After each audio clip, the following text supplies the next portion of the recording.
د کندهار پنجوایي ولسوالۍ کلونه وړاندې د طالب وسلوالو د قیادي شورا له مهمو مرکزونو څخه شمیرل کېده او په همدې ولسوالۍ کې د طالبانو د رهبرۍ لوی مرکزونه موجود وه. دغه ولسوالۍ چې اوس د کندهار له باامنه ولسوالۍ څخه شمیرل کېږي، پکښې د نورو برخو ترڅنګ د پوهنې برخې ته هم پاملرنه زیاته سوې ده.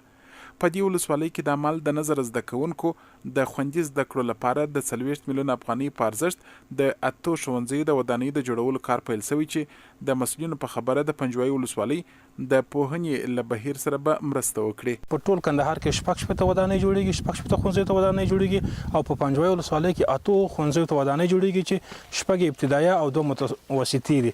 په دغه 8 ښوونځیو کې به 9000 شاګردانو ته د زده کړې زمینه برابره شي. په پنجوایي ولسوالۍ کې د عمل د 10,000 په شاوخوا کې زده کوونکي په زده کړو بوخت دي. د زده کوونکو والدین وایي که ښوونځي ته ودانۍ جوړې سي او اولادونو ته د خوندي زده کړو زمینه برابره سي، نو خپل ټول ماشومان به ښوونځي ته ولېږي.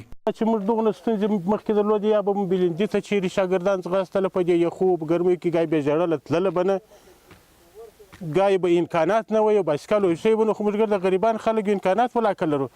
واقعا ډېر خوشحاله یو. موږ ته دونه اسانتیا برابرېږي چې بلا د ویلو وړ نه ده، په دې خاطر چې پخوا به خلک بلندي ته تلله یا بلې خوا ته تلله، هغه خو نو تللی نه شي. نو اوس دا مکتب په کور کې دروازې کې دی، دا خو چار کوچنی راووتی، په مکتب کې دی، درس و تعلیم و هر څه یې پر ځای دي. د پنجوایي ولسوالۍ په مرکز او کلو کې د عمل د 1200 په ګډون 40 ښوونځي فعال دي.